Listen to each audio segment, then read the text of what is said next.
buddy just up there spending too much money on bourbon. Fair enough. Yep. It was in Bardstown. I don't know where the heck Yeah. that is. Yeah, it's near Lexington kinda area, Okay. out kinda east Kentucky. Okay. So That's you're in the rough. country. Yep. I got you. All right. Is that where you're from originally, man? Yeah, yep. Right Born on. and raised. Yep. Heck yeah. And we'll get into all that, so Yeah. we won't bore you too much. But how was your day, man? Doing okay? Good. Yeah. Same old, just I'm a PT instructor for our academy part-time, so Okay. I did that a little bit today and then just dinner with the family and hanging out, so like I said, I work nights, so I woke up about 2 and had to rush right there, so Wow. sleeping and working, that's about it. Heck yeah. You got a couple days off, hopefully. Yeah, I have Sunday, Monday off, so we're not bad. waiting for it. Tell me about your family. You got obviously a wife, and how many kids you got? Got 2 daughters. One's 2.5, and then the other's 10 months old, so Right Sweet. on. Congratulations. It's yeah, beautiful. thank you. We're Thank right you. there with you, man. Absolutely. Yeah. Alex No, is yeah. outpacing all of us with 3 kiddos, and I've got one, and he's a handful anyway. But Absolutely. yeah, Literally. Yeah. Because he's healthy. he's a good Yeah. he's a good size. He was, dude. When I get home from work these days, and he's just off the chain. Really? Yeah. Like as soon as Dad gets home, he's like, "All right, I got fresh energy. I can just wear him down." Yeah, So, dip into the reserves. yeah. Then I handed him back to Tess and tried to install this light fixture in my kitchen today, and royally messed that up. So now I've got capped wires hanging from my roof and I a fully pause understand. check. Yeah, the electrical issues, man. I Oh, refuse to I'm pay somebody to do it. I've done 3 other chandeliers or whatever in the house. I'm Yeah. like, man, I got this, and then I just dropped the ball big time on this one. I'm blessed to have a electrician brother-in-law, so Nice. whenever I need anything, he's willing to help, so I need one of those. thankfully. Her Yeah. dad, my dad, like I've got family members I could call, but I'm just too prideful, I guess. Yeah. I'm just Yeah. like, nope, I'm figuring this Right. out. Yeah. Back in May, my leg went through my attic ceiling, and that hole is still in the wall. So, and in the ceiling. So it'll get there eventually. But, it's amazing how you just kind of half seal it up and just forget about it. But Yeah. It'll we'll ride. get there. We'll get there. You're athletic. You're really athletic. I was just glad that nail only sliced me a little bit, not a lot of Oh, it. yeah. For sure. Sure. Well, Yeah. everybody, welcome back to the Catholic Dad Pod. 2 dudes in the garage, but we got a special guest today. Our guy Dalton is here, and I'm not going to steal his intro because we're going to get to that in just a second. But before we get rolling into this episode, I do want everybody to know that this episode is brought to you by the brand new movie Triumph of the Heart, the great story of Saint Maximilian Kolbe and his journey to sainthood, really. Alex, you just watched it the other night. Tell the people what to expect. I surely did. So my wife and I watched it. She attempted to watch it. I got through the whole thing. You know how I that was goes. riveted, I have to say. But folks, this is what I would tell y'all about the movie off the bat. It is genuine. It is going to tug at your heartstrings and at your soul the entire time you watch it. And it also, I think, is going to challenge you in a lot of ways to think about yourself, how you would handle certain situations, how you see God in the situations of your day-to-day life and in your struggles, and about picking up your cross and carrying it. But I also think that you're going to watch it and see beauty throughout the entire thing. We had the director of the film on, Anthony D'Ambrosio, which was a beautiful conversation. Please listen to that if you haven't. But I thoroughly enjoyed the movie and look forward to sharing it with many, many people. So if you're interested in watching it, triumphoftheheart.com is where you need to go. Check our show notes because Ryan and I have a special discount code for you to get 10% off to stream the movie. And once you do purchase it, you have it for life. You can stream it as much as you want for forever. Don't miss this. The opportunity, thankfully, isn't going anywhere because the movie's going to be there, but check it out, share it, and I promise you, you're not going to regret it. There you go, folks. Me and my wife have been trying to pick a night to find a good movie night, have a little popcorn, but that's harder to do now. I've started coaching basketball. Dalton, welcome to our show, brother. Glad to be here. We're gonna get you started with a quick intro. you've been in contact with Alex. So Yeah. I'm Ryan. Nice to meet you officially. Well, nice to meet you. I'm a teacher and a coach, husband, father, Catholic, just trying to get to heaven, trying to get my family there too. I think we could all relate to that. So, For sure. Dalton, give us the quick intro, man. Where you from? How'd you grow up? How'd you get to have such a lethal mustache? I mean, give us the ins and outs of this story. It's hard work for sure. Yeah, I'm from Kentucky. I'm a police officer, a cradle Catholic. Fell away from the faith for a good chunk of time, and then came back a couple years ago. Which I'll get on that later if you guys want. But yeah, husband, father of two beautiful baby girls, and yeah, I don't know if I said police yet, but police officer. I'm a canine handler for the department, so I get to work with my best friend every day. So it's fun. It's cool. That's sweet. What kind of dog do you have? He's a German Shepherd. He's jet black, just absolute terror. He's a terror, man, a beast. Wow. What's his name? Greif. So it's Gryf. It's he was raised in the Netherlands and bred over there and then brought over. So it's all Dutch, all of his commands and all that. But got it. How old is he? He's 4 now. So I've had him for about a little over a year, about a year, 3 months or so. But does your canine unit strictly use Germans, or do you have other dogs as well? Yeah, there's 4 of us and we're all German Shepherds. So gotcha. Oh yeah, our hometown here, they do mostly labs. Yes. Yeah. Especially the ones around the schools. Oh They've yeah, got some chocolate labs that are just awesome. Underdog was the one. Oh yeah, that's right. Was at my school. They get these little trading cards and everything. It's really cute. Oh, that's awesome. Yeah. But sweet, man. So, okay, growing up, let's talk about your childhood real quick. Cradle Catholic, Alex and I are as well. And my wife is a convert. His wife is a cradle Catholic, but we know such beautiful conversion stories. And do you sort of have my point of view of growing up cradle Catholic? You kind of took for granted the faith a little bit, like didn't take it as seriously when you were younger? Yeah, for sure. So my dad and his whole family are Catholic. My mom and her whole family are Southern Baptist. So, and they divorced when I was like 9. So growing up, we were kind of doing both.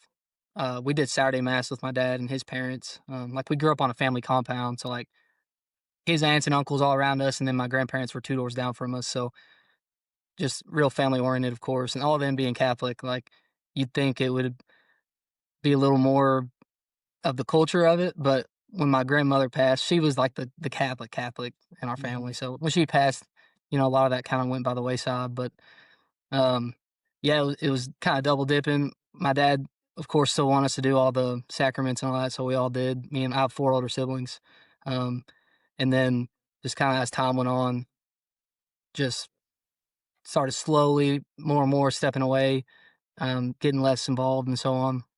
But yeah, did not take it seriously. I was in public school and did we call it prep class, like the religious ed, once a week, So, not to talk down anybody, just poorly catechized. It was more so myself not paying attention, of course, but just did not understand the faith at all growing up. But, sure, man. And that's a problem I think we all hear pretty commonly. Just poor catechesis. It's something I think the church is certainly trying to remedy in a lot of ways. Is doing some good work. Yeah. The thought that came into my head, Dalton, was because I identify with that. Just not necessarily poor catechesis, but when you mentioned at home when your grandmother passed, it wasn't front and center, or maybe there wasn't somebody pushing the family. So do you think that things, could have been different if maybe somebody stepped in those shoes? Yeah, absolutely. Absolutely. I think you kind of have that head that, charges everybody else forward, and I'm trying to be that with my own family, of course. But yeah, I think if she passed when I was 8, she had, I forget what type of cancer, but, I was real young and just didn't understand everything. But yeah, just once she went, that's kind of where it all went away, it seems like. But my dad and his siblings were all going, and seemed like less and less people started showing up to church, and like it just faded. I hear you. Take us through, I guess, as you get older, you get a little bit more mature. You and I feel like are on a similar path on our stories, where like once I got into my high school years, my around that college age too, I had kind of pushed my faith to the wayside. That may not be your exact story, but take us through some of that and kind of where that led you. What kind of road did it bring you down once you had kind of pushed the faith away or at least left Catholicism at that point? Yeah. So I guess once I got confirmed, and it wasn't like, so my dad had us like every other weekend, and so, but since I was in religious ed, I went every weekend with him. So once I got confirmed, it went back to every other weekend, and so I was going, just every other weekend, and then when I started driving and all that, I would just go over there after to his house. Like I just was not going to church at all. So that was the majority of high school, just not practicing really at all. Um, when I was a junior, about 17 years old, I met. Have you guys ever heard of Young Life? Yep. Yes, it's Mhm. pretty Yeah, popular down here too. yeah, yeah. So I met a Young Life leader. He's a couple years older. Just he did a great job, and like we're still best friends. Like he was in my wedding, I was in his, and all that stuff. But we got close, so I started kind of hanging out, going to Young Life Club and all that. And that's when I started to leave because he was non-denominational, and he would invite me to church. I'm like, no, I think I want to be Catholic. Like I would say that, although I not really practice it at all. And then I started going with him, and as time went on, I'm hearing more about have a relationship with Jesus, read your Bible, pray every day. And although all that's being said in the Catholic Church, I wasn't hearing it. So No. instead of saying, was I missing it? I immediately blamed the Catholic Church. And so I got upset. I was just angry with it. Like, why is nobody telling me I need to have a personal relationship with Jesus? Like, that's ridiculous. So that's what kind of led me out of it. And so it was kind of this bitter, like, I wouldn't say hatred, but anger for Catholicism when purely it was myself. Like, I looking at it now, I'm like, that was all my fault. But, at, you Earlier, know, you said poorly catechized, and again, I'm with you. I agree with you that it's the burden falls on us. But I was K-12 Catholic school, and I still had it. You said you're a public yeah, school kid, but I'm a private school kid, Catholic school. My mother taught at my high school, and my whole family went there. And I think about the religion courses we were taking, Mhm. and we went to mass once a month. I think they offered confessions, but like that emphasis on the personal relationship with Christ, your open communication through prayer, your mhm, reliance on the sacraments, your need for the graces, none of that was really emphasized on that personal level. It was just a textbook definition, right? Like yeah, for I was sure. required to learn it, spit it back out on a piece of paper, pass my religion course every year, and then move on to my AP stuff and build up my college resume. So I agree with Alex as well. I think that's certainly an area that the church is like really combating right now, trying to make sure. I know our parish, at least, praise God, does a fantastic job of emphasizing the need to know Christ one on. Mhm, So I'm glad you brought that up because it's paramount right now. Mhm. yeah. So, out of curiosity, Dalton, the young life leader, the church that he was a part of, that maybe you started going to, or when you Mm. first kind of really stepped into those doors of the non-denominational life, what kind of church was it? Was it a pretty big community church? Was it a very small congregation? What was that service like? Yeah, it was big. They're a big church in the area. Okay. They're, the full on rock concert at the beginning, and hour-long message kinda deal, and just very passionate, like, very passionate people. So when he's up with preacher or pastor or whatever, he's up there going, I'm like, "Man, it sucked me right in." Mhm. Hmm. I was like, he's a great dude. I still, like, I'm still good friends with him. We went and got lunch back when I was doing all that, but he's real personal even though it was a massive church. By no means a mega church, I wouldn't say, but bigger than most for sure. Definitely in the area, but yeah, it's just right in your face, and you're like, "Man, this is cool." Like, Hmm. It really but does draw you in. Like I've only been to one in my entire life. I'm not going to be an expert on this. I've been to one non-denominational service, but like the music is obviously beautiful. The singing is outrageously good. It's like you could sit and listen to any very knowledgeable Bible scholar. Hmm.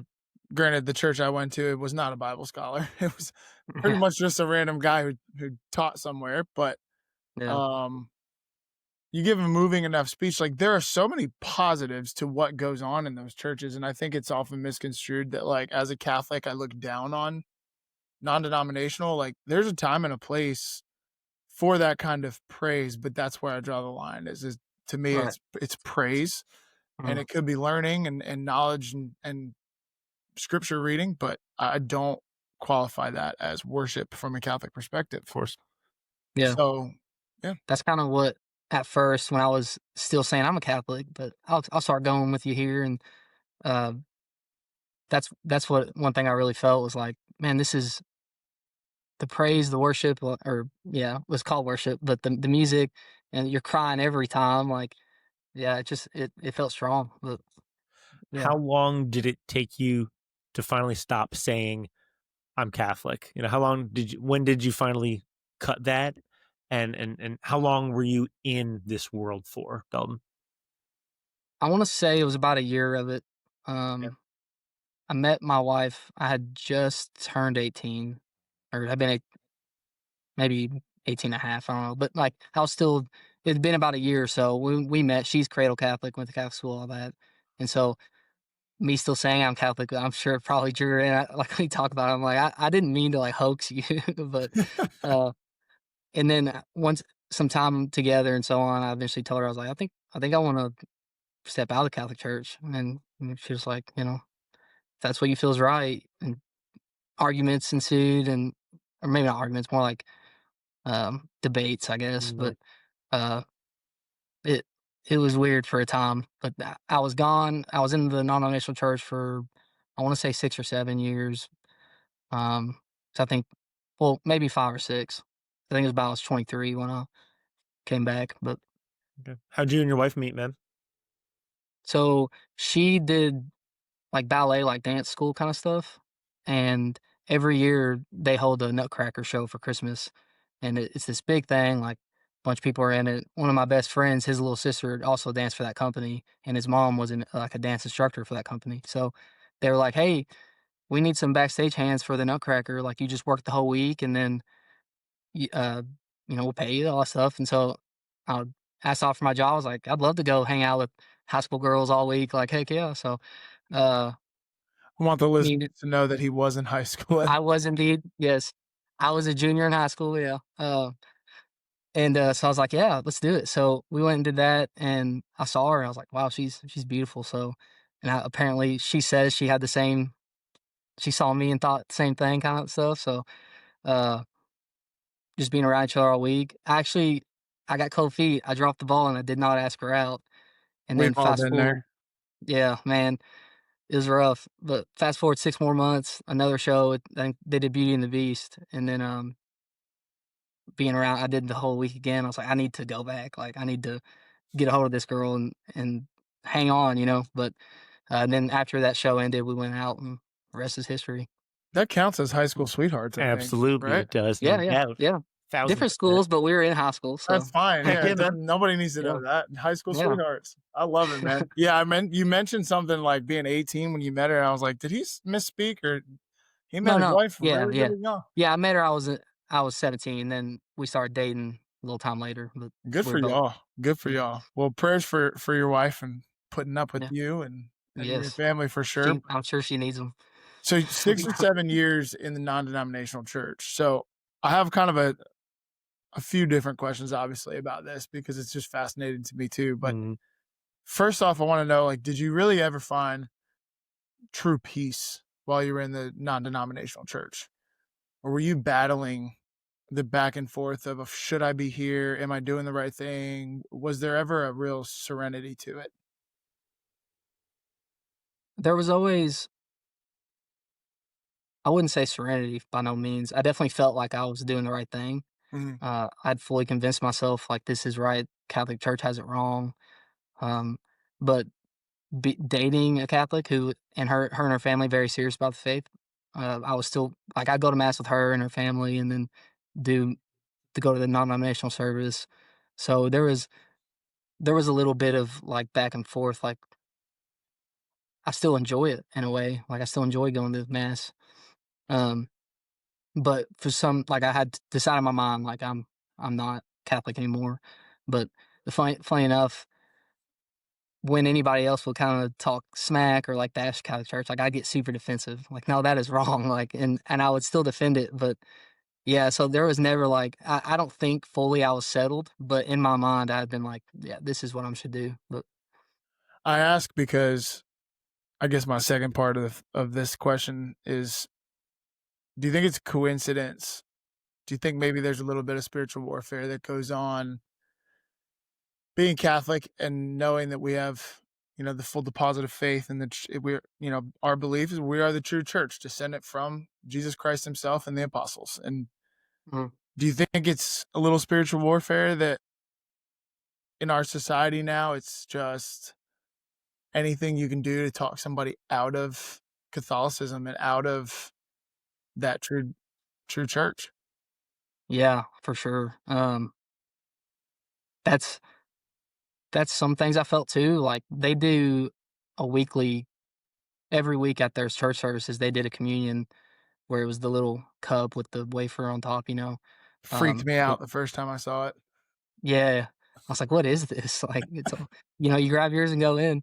Well, at first they actually had dishes and they just passed and it had cups in one and then little crackers in another. But um, yeah, and it felt wrong at first. I was like, I don't know, because this isn't what I was taught. Like this isn't the Eucharist, you know. Um, so anything that anything that you can do to get us out of the church to go and see it as a symbol, get baptized 10 times, like just I think that's fully an attack for sure. But I did eventually start doing the little crackers and stuff. And but there was one time there was this big altar call, and they were baptizing after baptizing after baptizing. Just all these people and I'm watching it and I felt this urge to go do it, but like at the same time I felt this counter pull of like, do not. So it was interesting. Like it was the weirdest, like, why should I not? But and then I would think back to what I was taught growing up and yeah, it's weird. Like I definitely feel like there's that war is in that. What was the battle in your head when you would go to Catholic church with your wife and her family when communion came around? Was there that argument of like, well, I was baptized Catholic, I should go, I've done my sacraments, I should go up, but Mhm. where'd you land Yeah. on that? Yeah, sadly I still received when we would go. Now looking back at that, I just cringe at the thought of that. Mm. Um but yeah, I still would. That's exactly that. Like I'm still Catholic by nature, like, right? I was raised and baptized, so I had the confirmation saying I'm good. So I still went and all that. But when we were there, oftentimes I would find myself just like I said, bitter. So priest would say something in his homily. I'm like, oh, there's no like he's saying that's wrong, like the studied, consecrated freak, priest, and I'm like, Right. no, he's wrong. Years and Right. years of philosophy and Right, theology. sure, yeah, Yeah, exactly, like, very, oh, very more knowledgeable than I. But yeah. So yeah, and then coming back, uh, when thinking back on all that stuff, I was like, man, I was stupid. But brother, look, you ain't alone, and Dalton, I really appreciate your honesty with that, man, because yeah, that's, that can be a really hard question. I can't tell you, I mean, dude, how many times I received unworthily. I Oh, mean, me truly, too. it's sure, many, and, all 3 of us are proud of each other right now. We can say we're all behind that, thankfully, of course. Yeah, that's all absolutely. behind us now. Yeah, but you're Mhm. not alone there, brother, by any Well, I means. think our listeners need to hear that too, man. Like nobody's Yeah, got your story or your exact situation, but so many people that know that I haven't been to confession in a long time. I've done some stuff, but they go anyway. It's like mhm, that's a constant battle for a whole lot of people. So yeah, thank you, brother. That's Yeah. that's some vulnerability. We appreciate it. absolutely. Yeah. So, do you think you would have come back if you had never met your wife? Ooh, hit him with the hard Yeah. question, Alex. No, yeah, no. I don't know. I really don't. Okay. We talked post returning when I was like, oh, Catholicism, Yeah. I deep dived when I came back and asked her, like, do you ever how'd you feel like in my time gone, not practicing Catholicism? Um, she was like, I'd pray for you. Like her mom definitely did. prayed, like, I know that one thing that she didn't want, of course, and um, feared probably that I would drag her daughter out too, but uh, yeah, I think I don't know if I really would because I wasn't active unless I was going with her. Uh, that's what kept me going to mass because I was going with her. So I think without her, I definitely wouldn't have. Um, but yeah, I've never really thought it would I have. So that's interesting. Yeah. Well, you guys can Mm. have a fun conversation about that That's after right. podcast. Yeah. So then let's backtrack a few steps and go to, okay, so you've been in the thick of it 6-7 years. When did the scale tip? How was there one moment? Was it gradual? We're excited. Let's hear it, brother. What do you got? Yeah. Very, very gradual. It was over a period of years, but we got married in 2022 in June, and she wanted to have a Catholic wedding. I really didn't care. I was like, that's fine. So, you have to meet with the priest, do the marital prep and all that. And so we did her family church, her family priest, and meeting with him, monthly and just talking. I was like, I start to really like the guy after all this time of being like, man, he's wrong. Imagine that. What's the name Yeah. of the parish, by the way? They're called Precious Blood. Ah, That okay. one. That'll do it. Yep. Yeah, for sure. Right. So, and there's this big off track. There's this big like mural of the it's a cross and then it's got the bread and water or the blood and water coming out of it. It's like it's beautiful. But Wow. um yeah, so meeting with him and then he set us up with a sponsor couple. I don't know if everybody has. I know that some people can just go like a Yeah. retreat, but Mhm. he was for sure. I don't know if he was kind of looking in the future or what, but he's like, you guys should do a sponsor couple. I already have one picked out, and we absolutely love them. Like off the rip, they're they're super cool, very very smart, just in pure love with each other and with the church. And so we meet with them monthly, and just the conversations we've had were just wonderful. And I mean, so much similarities in us. Like they kind of dipped away for a minute. Um, they when they first got married, they were renting a little trailer out in the woods, and that's what we were doing at the time. I was already she was about to move in, of course, once we got married, but like I had that little trailer rented, and like it just little things like that. It seemed like we had so much in common, and he's a big hunter, I was a big hunter, and loved Kentucky basketball. I love Kentucky basketball, Right. and just all this conversation. Well, hey, we're not gonna talk about last night. But Oh yeah, Louisville, baby. Oh, no. really? That's what it Salute. was? I didn't even know that. Wow. Okay. Sorry, Well, War Eagle. yeah, we're yeah, about yeah. we have to play Houston on Sunday. It's going to be bad, probably. Oh, Obviously, yeah. yeah. We're gonna win. Strong. What are you talking? You have no faith. I said, didn't say bad for who, man? I also did claim on this show that we were going to beat Georgia in football, but anyway. Continue. Sorry. No, yeah, no. I'm always down to talk sports, but yeah. So doing that over that time, I felt the pull coming back. Still didn't fully dive into it, and I had already started my career at this point, so I was already policing. Was not even going to non-denominational church anymore. Like I wasn't really doing anything. I told myself I was fine, but wasn't practicing anything at all. And so over time of that, that's all. That's when you get real low. And now we're talking to them. They're kind of lifting up. I really like them a lot. So we get married. Have a in the church, and then once we, all that's settled, we're living together now, and now we're a family. I told her I want to go to mass like more. Like that's what I want to do. I'm not going to church at all right now. Like let's go to mass. I'm cool with that. But I want to go to my family church and we live close. So she was like, yeah, that's fine. So at the time my dad was going alone. So we went with him week in, week out. And the priest at our church at the church we go to now is Father Roby. He he kills it, right? He does a great job like in his homilies and in the outreach and evangelism, and stuff like that. So in hearing him talk, I start to get closer and closer. And because now I'm still like, can I pick apart what he's saying and disagree? But he's like I'm getting it now. So, more time passes. We end up having our daughter 10 months later of like to the day of our wedding day.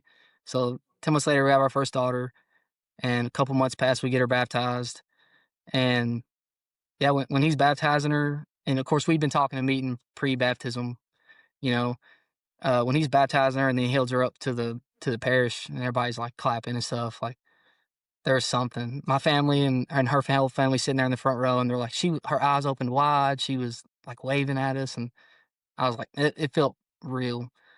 So that sadly it did not put the nail in the coffin, but it pushed me over the edge. I was like, okay, like I'm coming. You got me wanting to run through a brick wall, man. So I'm just ready to go, Yeah, dude. Let me tell you right now.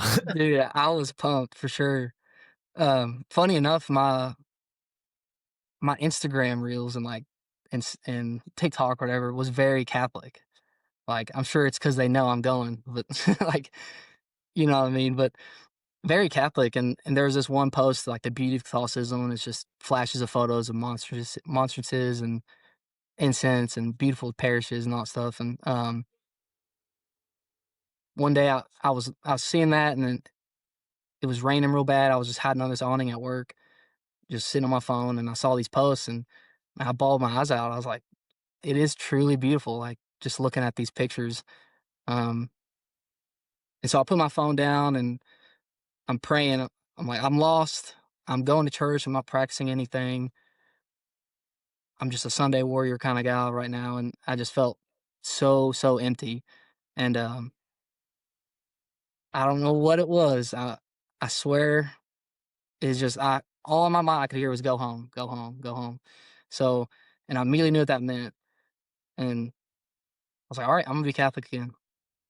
And like I said, that's when I deep dived. I, I'm watching Pints with Aquinas. The Catholic Gentleman Show, doing the Catholic Man Show. Um, I did the Catechism a Year with Father Mike Schmidt's podcast. Um, and just reading book after book. When we told her, my wife's mom, my mother-in-law, about it, she just dumped these pile of books in my hand and was like, yeah, go do this. So I was reading a bunch of those books.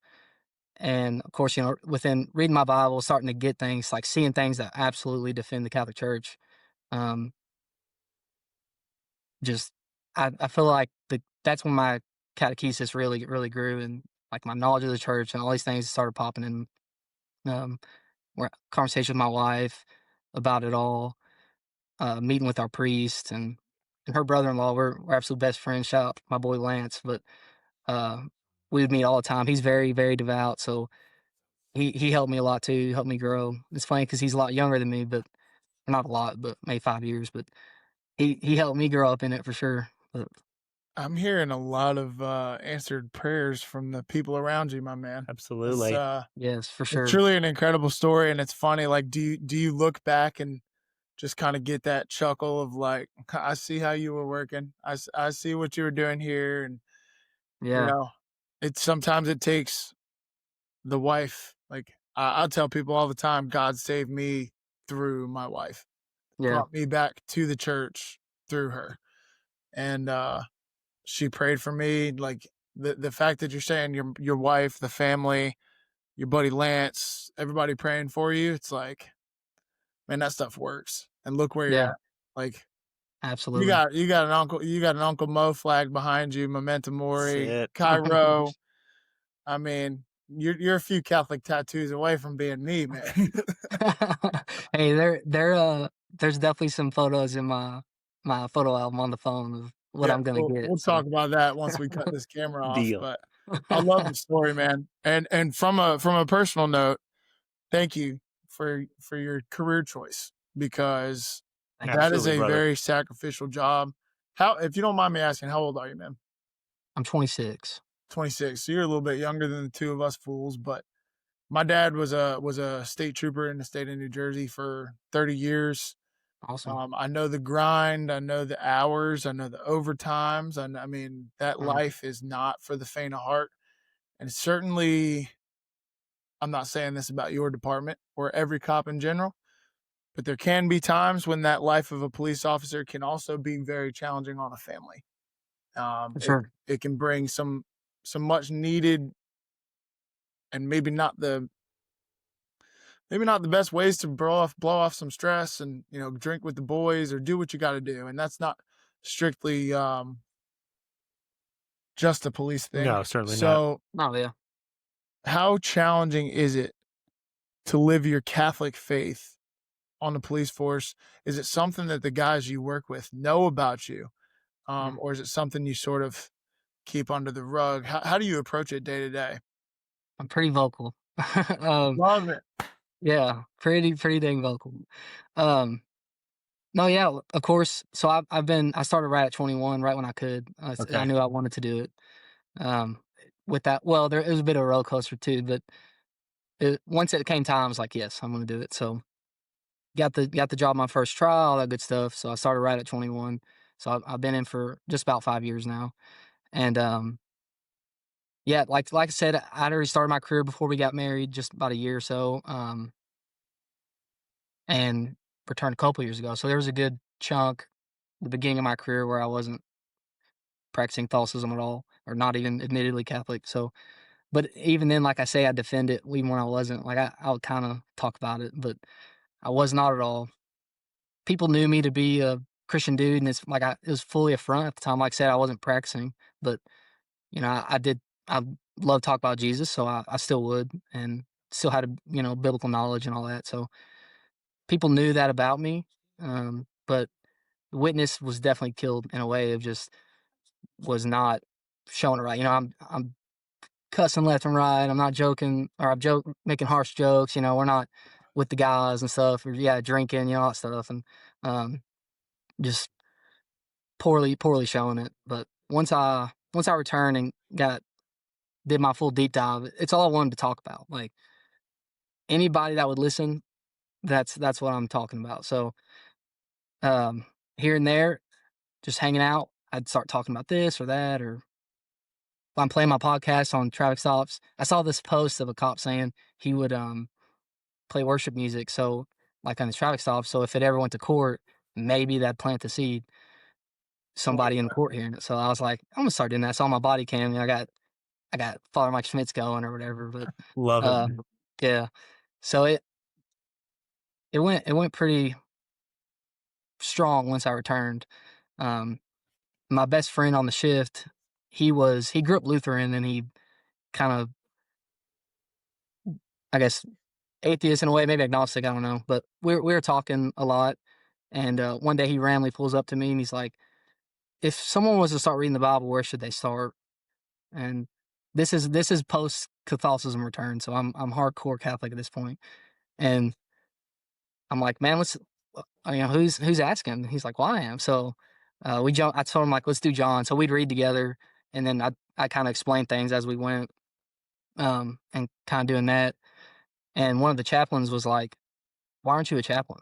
Like, you should absolutely be a chaplain." So I was like, "Well, is the position open?" And he was like, "Just email the chief and ask." So I did, and he was like, "Sure." So now I'm a chaplain. But uh, yeah, and another guy I work with, it's funny when he pulled up, he was like, "You like Jesus, don't you?" I was like, "Yeah." Like, it's my dude. What's It's a up? lot. It's my guy. Yeah. He was like, "Well, I wanna start doing it. I wanna give my life to Jesus." So I'm like, "Well, what do you want to do?" This and that and other. His family was Catholic, so he's like, "I think I want to be Catholic." And man, just I mean, the confetti was going in my head, the fireworks were shooting off. And so I'm explaining stuff to him. He comes to mass. Funny, the first mass he came to was Palm Sunday, so it Wow. was 2 hours long. Starts at the back, all this stuff, and he's like, "What is going on? It's not normally like this." So, but surprisingly, he kept coming. So, and of course, hearing the story, the Palm Sunday story, like that'll get you, and it absolutely did. So, he started coming more and more, and I started telling him about RCIA and all that, and thanks to him, and super honored, he asked me to sponsor him, so I got to do that. And he wasn't baptized, so I'm his godfather too, and I'm like a year older than him. But There we go. yeah, yeah. So I'm Didn't even always out here know. talking. I didn't even know that was like. Yeah, if that you got- adults got godparents. Yeah, I didn't know that, bro. Yeah. Okay, that's awesome. Yeah, I learned something. yeah. I don't know. But I would have. I think my pride would make me pick somebody that was like 75.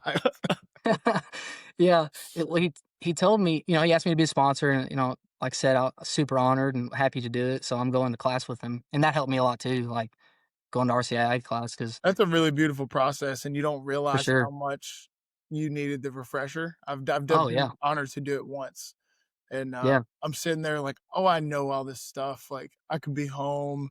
Mm, Then you're sitting there like, okay, I might have known that, but I haven't heard it in years. Like that was a really yeah. nice little refresher. But I gotta ask, just because Alex and I are big on saints, is there a particular saint that you kind of lean on in your line of work and to help you through the day to day, the grind of being a police officer?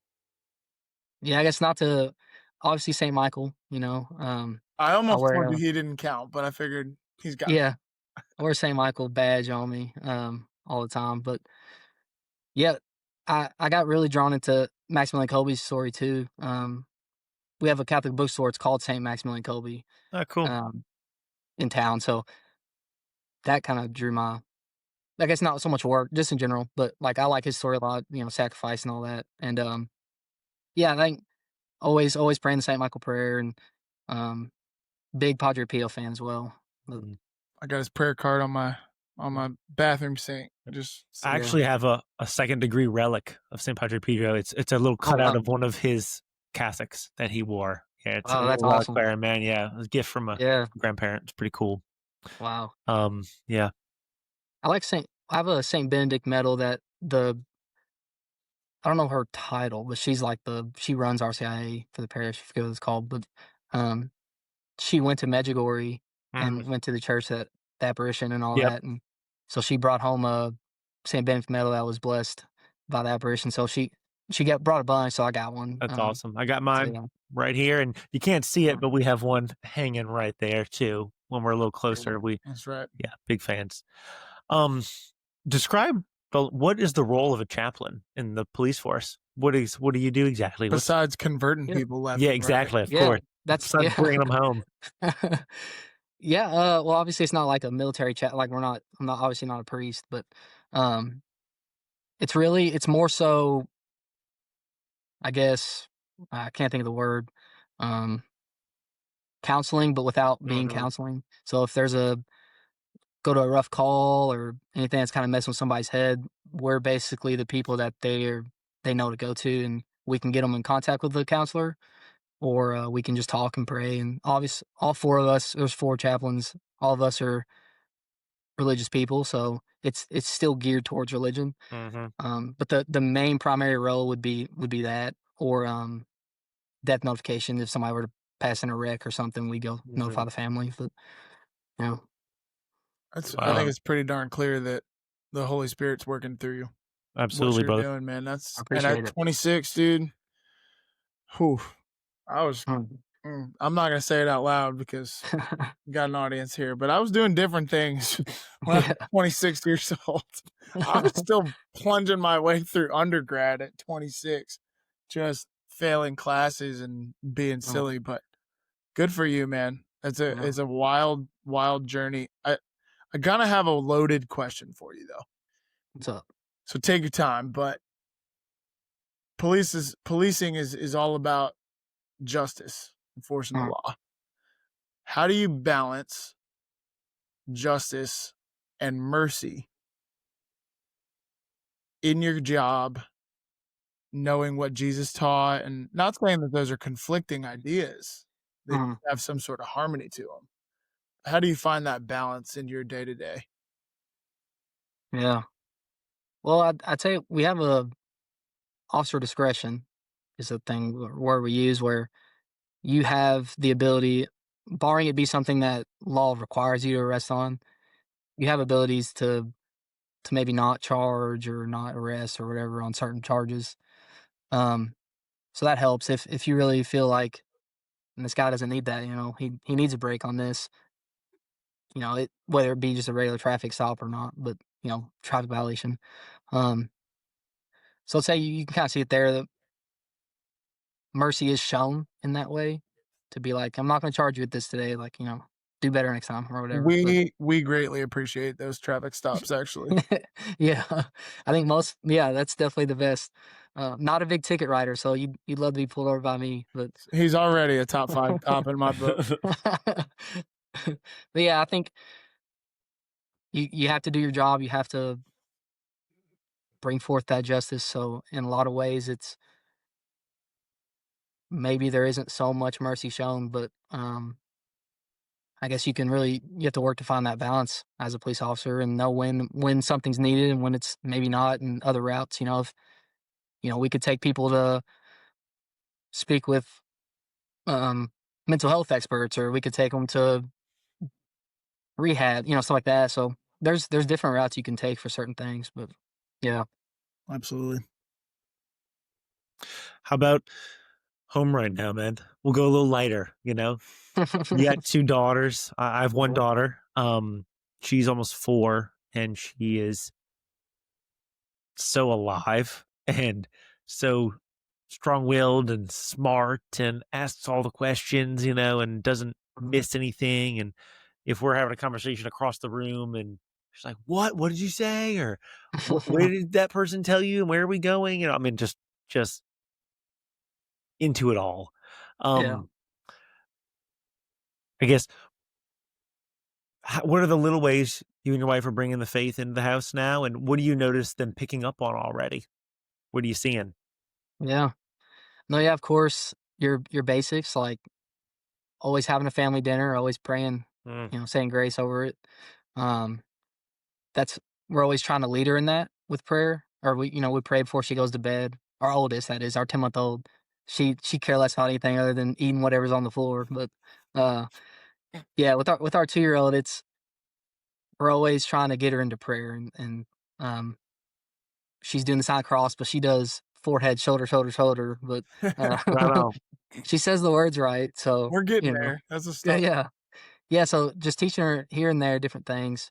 Of course, we have the chewable rosaries, Oh, the yeah. little toys, but True. trying to show her kind of stuff on there. And then, of course, in mass, try not to be too harsh, but still trying to keep her. She's not at all the most cooperative toddler in the parish, but she's obsessed with books. She wants to grab the hymnal and flip Mm. through it, and she'll end up tearing it or whatever. So my wife's done a great job about, this is what we're reading, that what they're saying up there, this is what we're reading, and these are the songs we're in, and um, just trying to be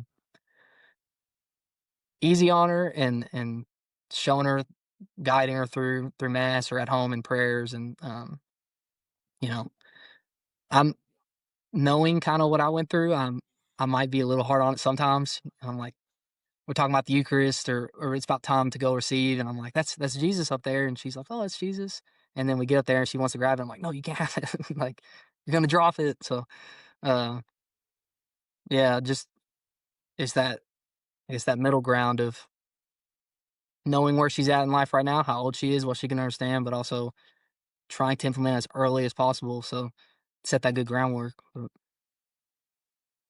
How's your uh, parish with the kid has a little freak out, or shouts or cries? Do you get a lot of support from your fellow parishioners, or maybe a stink eye every now and then? We've all been in both situations. How's the yeah, culture there? yeah, definitely a little bit of both. All right. But there's of course, a cry room and all that. But Yep. we sit in the second to last pews, kind of one I grew up in. Like, my grandparents always sat there, and it Mm, makes it easy to get to the cry room if you need to. sure. But so we sit in that second to last pew, and often I'm like, we should just sit in the back. But there's the sweet old ladies that sit behind us, like the same kind. Everybody has their assigned seats, but they're super sweet. Like, she's throwing an absolute tantrum, and they're just over there smiling at her and trying to talk to her, get her to calm down, and it's beautiful.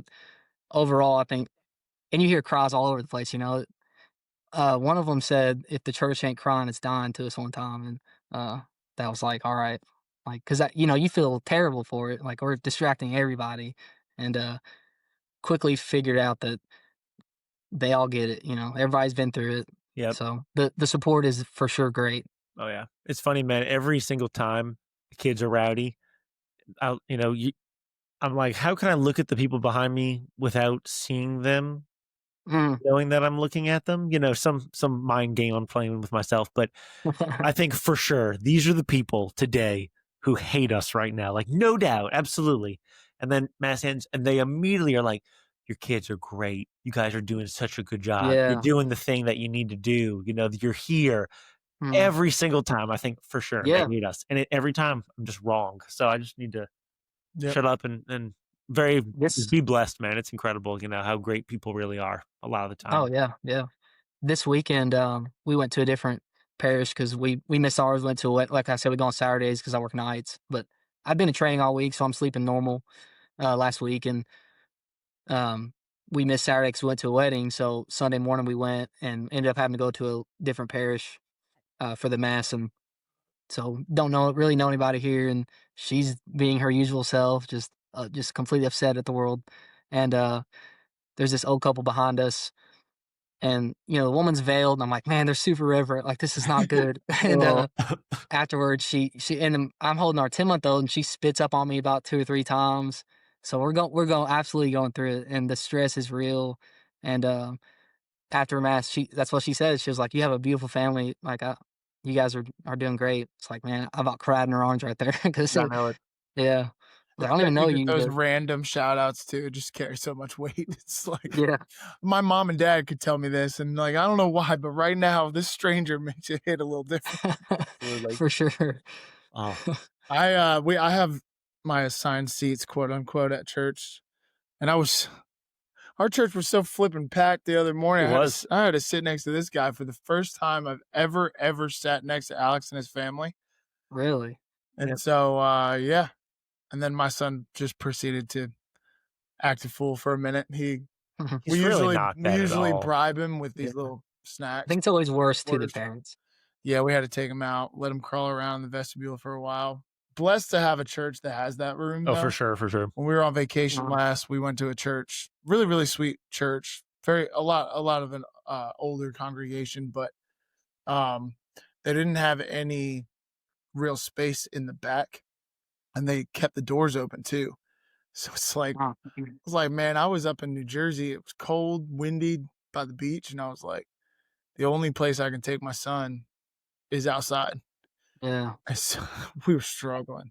I'd come in and he would try to crawl up this little stairwell that led right to the organ, and it just gets louder and louder. And I'm like, great. So I either blow his eardrums out Yep. or freeze him to death outside. This is going to be a great hour-long service. So Yeah. super grateful for that. But we did get some dirty looks during that one. We got one person that gave us the like, oh, we need families like yours in our church. I was like, thank you, ma'am, because tell all your friends they can. Yep. Never mind. I'll use nice words tonight, but Oh, yeah, just skedaddled after, so it didn't matter. yeah, it was interesting. The priest didn't. I'm not gonna talk. You know what? Stop. Just stop. We got our communion. It's Okay. good. Okay. I did get it confused though because that was a Saturday vigil, and I thought the Saturday vigil was good for All Souls, but apparently that was like a parish by parish thing. Mm-hmm. And so yeah, that was. I had to text Father Payton to make sure we were all in that you were the all right good. there, but it's all Yeah. good. 25. Yeah, we mentioned him too much. Exactly. Do you have any chances to go to adoration at your parish, Dalton? Yeah, we have perpetual adoration. Oh, really? How Yeah, cool. so How large is yeah. your parish? You guys do How many a lot of good families do you stuff. know? I do not, one day Father Roby told me how many it's a lot, I think total so there's 4 masses, there's 3 on Sunday morning, or there's really 5, there's 3 on Sunday morning, like a 7, 9, and 11, Okay. and there's a 4 p.m. on Saturday, and then there's a 8 p.m. on Sunday. Oh, yeah. Y'all are So, like us. Okay, gotcha. I think there's about 1,000 Nice. total parishioners. I could be wrong, but, yeah, there's a school connected to the parish, Okay. K through 12.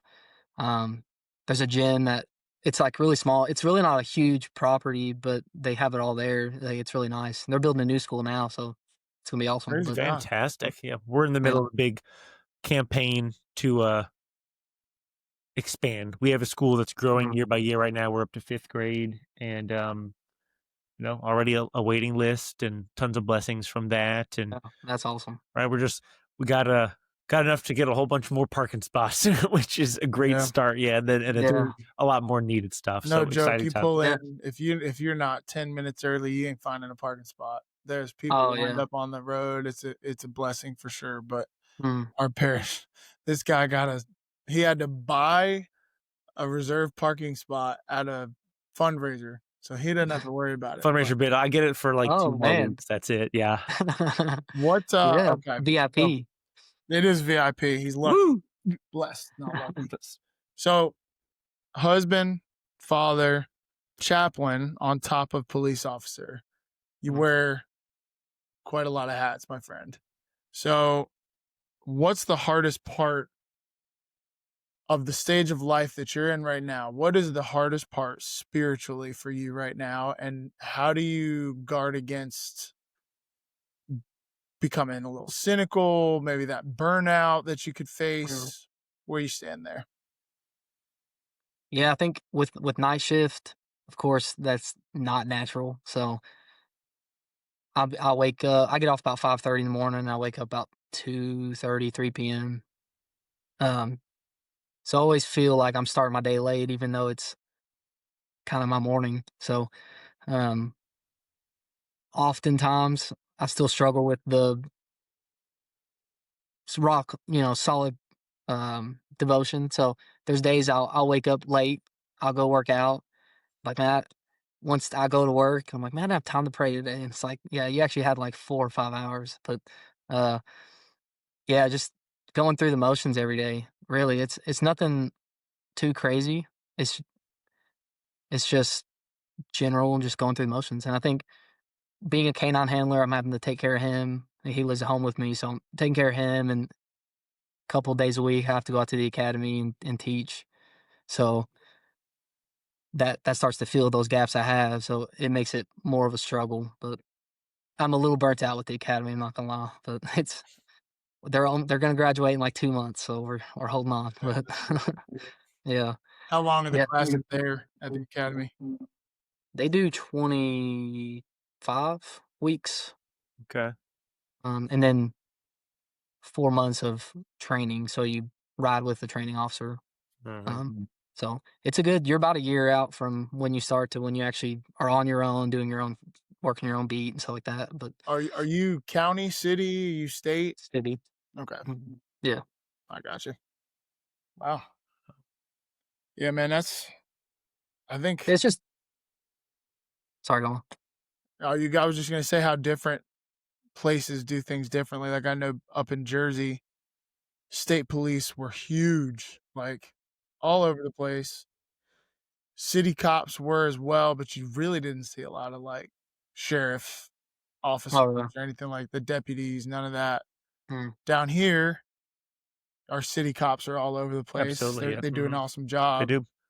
but the sheriff's office is very involved. You Mhm. see much fewer state Very, officers very few. on the Mhm. interstates and things like that. It's Mhm. just different. Oh, yeah. I was just wondering what kind of department you were in. That's all.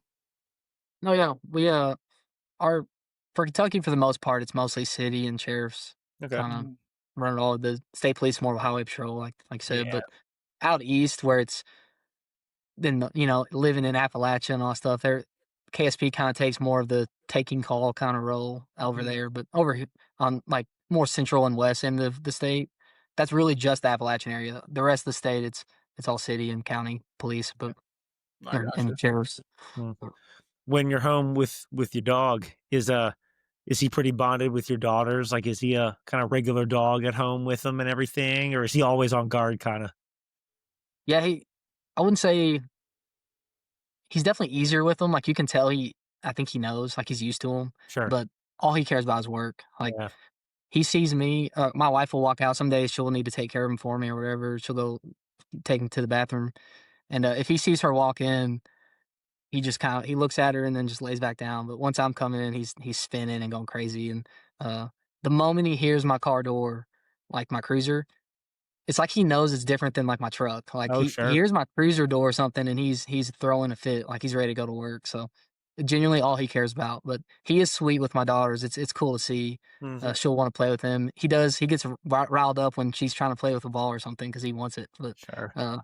yeah. I think he knows the family for sure. Oh, yeah. Does he go to the academy with you for all that stuff? No, I do Okay. teach, like, a canine procedure class, one class, per academy group. So, um, other than that, it's the only day he goes. But yeah, since I do PT, it's like physical training. I just make them work out and I make sure that they don't hurt themselves. So Fair enough. You gotta do yeah, it with them, brother. What you doing? I work out before every time they're like, "You can work out with us today," and I'm like, "No, I'm good. You guys Fair have enough. at it. I'm Dude, already beat." I was giving our fitness tests to my my students today, making them do push-ups, and they were like, "Coach, you need to do them with us." And I was like, "Oh, sorry, guys. I'm not gonna embarrass myself in front of y'all today." Yeah, I run Not that with I them every now could, and then. I just You'd smoke them all. smoke them, That's bro. right. Oh But yeah, you let don't me wanna embarrass them. Alex You know? once called me the runner, and he's the lifter, and now I'm on like a vendetta to be stronger than He Alex. is. He's gonna come in and smoke me one day. I'm gonna be like, "What happened?" We'll see. Can't be the runner. So this is total 180, but this popped into my head. Now that you are living the sacramental Catholic life, receiving the Eucharist, confession, adoration, your children are baptized, you've been confirmed. Looking back on the non-denominational time now, do you feel like, and I don't want this to sound like a criticism, I want it to sound more like an appreciation of the fullness of the church, but did you find that anything at the end of the day that they offered you or tried to offer you during those years, can anything replace the sacraments that the church offers? Did you find anything that gave you an inkling of what you receive now? I'd just like to hear your thoughts on that. No way. No way for sure. Like I said, the friendships I gained and the genuine good people who have good hearts and love Jesus that are there, like, and absolutely nothing against, like, they do a great job. It's wonderful. But like you said earlier, it's not worship. Like, it's praise. You learn a lot, all that good stuff. Like, absolutely, I feel biblical knowledge absolutely grew there. I feel like the path was interesting, but I gained a lot. I learned a lot. But coming back, fully understanding the Eucharist, fully understanding confession, um, baptism, all that, like, once I got it, and the first time receiving Eucharist, returning and understanding it, being of sound mind and post confession, like, I mean, I genuinely teared up walking up to it, and started receiving on the tongue. I started praying real hard before and walking up. I stare at the cross the whole time. Like, it it became and it is so real, that by no means could anything ever come close. But I think often I was a judgmental a-hole most of my life. There are moments where I can still be, but I think often hearing you say like receive on the tongue and how reverent you become, I think to myself, I became the Catholic I made fun of. yeah, Like I became the reverent, like over the top. Everything is just. We have a good buddy of ours, and I don't know if you've taken a dive into some of our previous episodes, but if you get a chance, I'm biased. They're all excellent. We have oh a yeah, buddy of ours named Chris Ebersole, and he came on and we did a long conversation. But he's one of the most reverent men I've ever met in my entire life, and he'll hit you right in the face with it. We were on a retreat together, and he's just like, "Dude, you're literally going to the house of the King of the universe, the King mm, of the universe. What do you mean you're too much of a man to kneel down or receive on the tongue? Like, are you too cool to sing, to praise our Lord and worship our Lord at mass?" Like, I'm just like, damn, Chris, take it easy on for me. sure. Except he's also like 6'5" and has a giant beard and Yeah, he is looks like huge and power he lifts. was plucked Yeah. out of like Sons of Anarchy. Absolutely. But he's And actually Vikings. he's actually in the diaconate right now. He's Oh wow. praying Yeah. something right this instant. He's just an amazing dude. But yeah, it's funny how once you commit to it, it just takes over your entire heart. It takes Oh over yeah. your entire mind. I'm in the car just like you. Not always, my leisure time. I think I'll throw on like an entertaining Pints episode Of or course. the occasional Yeah. Rogan one, just depending on who he's got Yeah. on. But for the Sean most part, Ryan. it's Bible in a year. It's It's catechism in a year. It's worship music. I can't get out of it. We're obsessed, man. yeah. It Yeah. should be, If if I listen Yeah, for to sure. if I listen to some other music that starts talking about some stuff when we did our music episode, it's Yep. like, yeah, I think I'd rather listen to. I work out and run to Christian music. It's like, Yeah. who am I? What have I become? That's Yeah. I would kick my own ass if I was 20 years old. You know?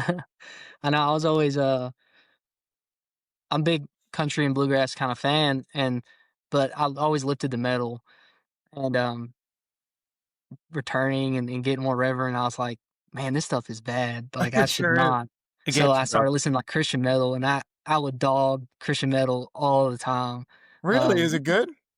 Dude, it is. I mean, it's just as good, but it's got good messages. There's a guy, his name's Hell's Enemy. He's a Catholic, and he has a song called, well, he's more of like he's a little hardcore, like does the full growling while he sings, but he has a song called Crushing the Head of the Snake about Mary and stuff like that. But yeah, I end up finding a lot of cool artists, but now that's what I'm listening to, and in fact I talked so much crap about it. We're gonna have to Before. check out Hell's I'm Enemy. gonna check it out. Oh, Actually. 1000%. I He's got dove cool stuff. I dove into the Christian rap first, and a lot of my students like the popular stuff like Forrest Frank and all that. But Yeah.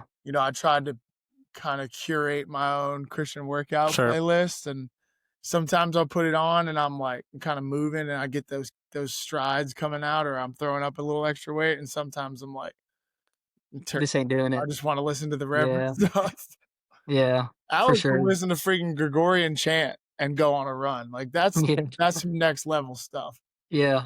Sometimes, because I find myself listening to the same songs over and over and over and over again. I'm more of a song guy than an artist guy, but sometimes I'm just like, I want to be on the same level the entire time. I'm not trying to do anything other than just like, and I found this one video on YouTube, and it's like 12 hours long, of it's just prayer chant for prayer chant. It's like the perfect, like deeper, guys' voices. I'm like, we're just going to go get after it real quick. So, yeah.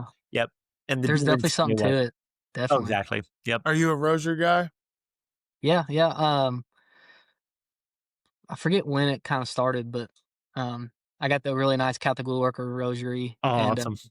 Yeah, I love it. And I got the Hallow app, so I started doing the rosary with Jonathan Rumi on there, like on my drive into work. So that's typically when I whip it out. But yeah, and I got one hanging from the rear view, like you have to. So of course, absolutely, man. I like that. I've got the Catholic Woodworker decade one. My wife got me, so it's always on the keys. It's in the gym with me. Oh yeah. I went through this whole like crisis of self like 3 years ago with it. I used to have the whole thing in my pocket, and I went through this. No, I'm not embarrassed of Jesus. It has to be hanging out of my pocket because it felt like I was hiding him in some way, And so now I'm sure everybody in the gym thinks I'm that Catholic guy with the rosary at the gym. They must, You're the guy I made fun of. You are the guy I made fun of. There you go. And now we're here talking with about pleasure. Jesus. Exactly. Yeah, for sure. I keep it in my left cargo pocket, like when I go to work. Nice. And yeah, it's good, man. Now you're gonna make me wear it out. Like I'm gonna need to now. Sure, and like you sometimes have to do some running and physical stuff. You might got to tuck it in sometimes, but yeah, wrap around the duty belt. There you go. You're gonna get caught on something in your line of work. Keep that thing tucked away. Just make sure it's there. That's why my Apple Watch screen is shattered to no end. Wow. my dad used to tell me a story. A bunch of guys would wear their wedding rings on their necklace and tuck it in. Yeah. Because somebody got their ring stuck on the corner of a door as the guy sped away. Yeah. So not something funny to laugh at, but that's scary though. That's rough, yeah. Yeah. That's why I wear a rubber one to work. So if it needs to go, it'll go. So sure. Yeah. Right. What are you reading nowadays, man? What's your nose in? I'm on the second go through of Screwtape Letters currently. Okay, nice. Love it. That's awesome. I reread it like 2 years ago, maybe. They're great, dude. Yeah, they're so good. Have you heard of Father Ken Geraci? I've not. No. He's in the Fathers of Mercy. It's in Auburn, Kentucky. So it's kind of near Bowling Green. Every southern state. Just Yeah. about. Yeah. We just happen to live in the best one. For sure. Yeah. Well, but this it's near like the Tennessee line. But Okay. he actually when he started he was at our parish, and now he's over there, and he's grown somewhat popular. He's in a lot of YouTube videos and different like that. But he wrote a book called Spiritual Warfare, and um, I was reading that too here lately, and it's good. It goes in everything you need. But I I love guess that's kind of like his topic, like his thing, because it seems like it's what he's talking about a lot. But it. it's something that needs to be talked about a lot. So, Absolutely, brother. but No Do doubt. you and the wife and kids? Well, kids are a little bit young, but y'all watch The Chosen? yeah, me and my wife. That now they have that animated version, so Yep. we're putting it on for our daughter. But Mhm. or it's not a version, but it's a Little spin-off. spin-off. Yeah. Mhm. Yeah, Yeah, I but just no, heard yeah, about that from big Alex. Chosen fans. Oh yeah. No, Yeah, it's an amazing product. Something that yeah, I think the world has needed for a long time, to be honest. Yeah, but excited for long ways away, but for the next season, as brutal as it's going to be. But yeah. yeah, I'll, Are we I'll ready for it? yeah, I Mm, enjoy. I'll pull up little scenes and show them to the kids. They both like watching them. The 2-year-old, but my 4-year-old or almost 4-year-old, she really her favorite is watching Jesus and Peter walk on the water together. That's her favorite. She loves it, yeah, man. That's her favorite that's story. awesome. Yes, Yeah, indeed. She gets real hype about it. I love it. So, we. real quick before I might just throw some silly rapid fire questions at you at the end, but uh, kind of, I have two questions before we kind of sign off tonight. What does it mean to be a Catholic police officer? Like, what kind of pride do you take in that? Man,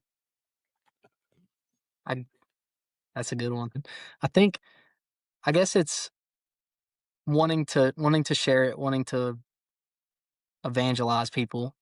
Um, so like I said, playing stuff on the in the car while you're on traffic stops or whatever, kind of in that. But just talking with the guys. I mean, these are dude. We go through stuff together. We see hard stuff. We deal with hard stuff, and that absolutely goes home with you. So um, I don't think this job is possible at all without faith, especially the true church. So um,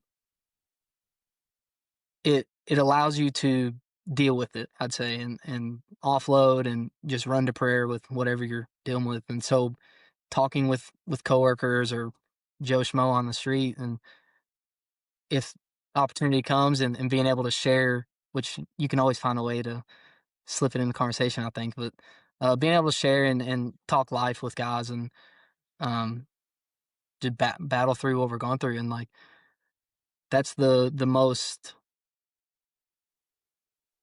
the best part about it. You we know we're front line with evil every day on every shift, and well, for the most part. So it's you really start to see it like this is spiritual warfare at its finest. Like this guy's addicted to drugs. What kind of hold does the devil have on him? What demons are you fighting? And um, I fully think obviously addiction and demons of addiction and stuff like that. So being able to be on that front line against it and dealing with it on a worldly level, whether that be jail or whatever, but at the same time being able to pray and talk and fight that spiritual battle for people and in yourself. I mean, it's the coolest job to have for sure. What advice would you give a young Catholic man interested in joining the police and serving their community in that role? Mm.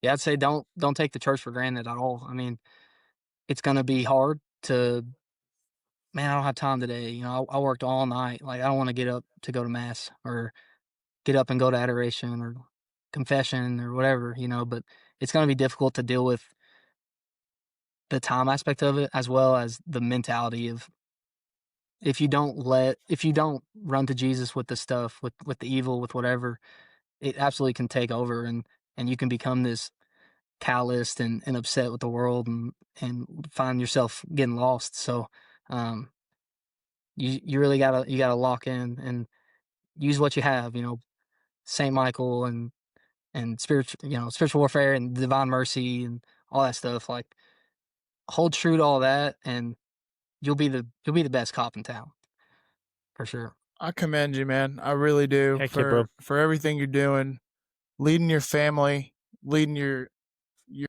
coworkers, your officers around you. What a unique role that you fill in a community, not only to emphasize that law and order and justice and mercy that we talked about earlier, but also to see people kind of in one of the few careers where you truly do see people at their most vulnerable. Mhm. And then to have that perspective as a Catholic man to then pray for those people. And you're doing some amazing work, man. And I appreciate it. the impact that through our conversation that it's clear to see that you're having on those around you. I think it all starts with your wife's prayers for you, though. That's right. No, but in all Sure. seriousness, I'm really, really proud of you, man. We are, Really brother. are. Thank you. Yes, Thank you. for Thank you. approaching those instances with a little bit of joy too. I think that's what your faith can Oh, do yeah. for you so much more than anything. These bad situations, and obviously sometimes you do have to maintain somber and probably delivering some pretty hard news sometimes, of course. But in the middle of some of those tough situations, being able to show up and at least be that peaceful presence, that's what our faith gives so often. So, Absolutely. man, just keep it Yeah. up. Keep it up, brother. Yeah, it's really incredible. Thank you again for agreeing to. Had you ever been on a Yeah. podcast before, Dalton? Never. So, and that's something I wanted to say to you guys was you guys do great work, and I found your show just at random. It was I think it was your hot takes. Yeah, definitely. Yeah, it was your Catholic hot Yeah. takes on Instagram reel, and I was like, man, these guys seem cool. So I checked out your show, and I was starting to I had been really into podcasts, especially Catholic ones. So, yeah, and just seeing the conversations you guys have had, and I'm a big Father Stephen Gadbury fan, so that was cool to see. But Yeah, it was fun. I'm sure that was awesome. But It was. um, yeah, I'm very thankful for the work you guys do, and you know that's why I wanted to kind of extend that message in the first place was keep it up. You guys are doing great, so No, I appreciate you for sure. thank you, brother. We appreciate that reaching out. It, like we've said it before. We're not the theologians or anything like that, but we want to have these meaningful conversations with brothers in Christ and whomever we speak with, and getting little bits, those little jewels of feedback which you gave us, is appreciated too, and it means a Yeah. lot. Just maybe that we're the Holy Spirit's using us all in some little way, man. Absolutely. So, absolutely. Thank you. You for can that. see it. Yeah. Yep. Appreciate that, brother. Well, we are about to wrap up, but guys, I don't want anybody to forget that this episode was brought to you by Triumph of the Heart. Go to triumphoftheheart.com, get your streaming code, and get that movie watched. I know me and my wife are going to do it this weekend, hopefully. Yep. Check out the show With the notes for that Cardinals. discount code from us. Discount codes there. Check out our website. Y'all can get a nice T-shirt. We're going to have to send Dalton one. Absolutely. All right. We'll get him a color picked Yeah. out. Usually the cops choose that military green, right? That's the one I picked, man. It's a great color. Yeah, man, I'd So- love to. I love it. So before we go, Dalton, I just want you to know that you'll be in Alex in my prayers. Absolutely, brother. Your family, Thank your you. daughters, your Likewise. community, your department, everybody that you work with, man, and all those in the academy, everybody around you, bro. We're gonna cover you guys in prayer. All of our listeners, I'd ask you guys to do the same as well. And for all police officers, you guys are just unsung heroes. We are not the two that are going to sit here and bash police. I have the utmost respect for what you guys do and the sacrifice you make for your safety of your community, your family, your country, and it's awesome. So Absolutely. Thank you. do you have any prayer intentions that you'd like us to lift up for you, and or you can just wait till we get off of this camera and you can tell us afterward. Yeah, I don't know. Just like you said, just safety, of course, and my family first and foremost, and just that never lose that sight. So, but I love Right it. on. thankfully nothing's happening right now, so that's always a good thing. So, Praise God trade that for all past of it. days. Yeah, for real, brother. For real. We're all very, very blessed and we'll continue to be. And we'll be keeping in touch, man. It's going to be great. Stay in touch. Yeah. Maybe talk a lot of smack when Auburn beats Kentucky in basketball. Oh, I Why? don't think that'll I happen. don't know. So. It's gonna happen, dude. We might have to put a friendly wager on it. Yeah. We got a little distillery down the road. So if Auburn loses, we'll send you some. We'll bring you some. I don't think you can ship that across state lines. No, probably not. No. Yeah, I don't know. We'll figure that out. But if you're ever We have a down to good. play, holler at us. I don't know Yeah, how yeah. often I'll make it up to Kentucky, though. I got to be honest. Ought to, man. It's gorgeous. Oh, I've Is it? heard, man. Well, I've heard it okay. is. I've Yeah. never been to the west. The only time I was in Kentucky was up through that Lexington area on Hmm. my way into Cincinnati. My only time. Okay. You don't yeah. really get the sense of Kentucky. Well, when you're Cincinnati's driving. basically Kentucky, so That's that's what what I we hear. say. Okay. Right across the river. Okay. We That claim makes sense. it. Yeah. No, totally. Yeah. Great talking to you, brother. God bless you. Me too. God Me bless. too. Thank you. And we'll see all of you next week in the garage. Appreciate you all for listening. You have our prayers always. God bless.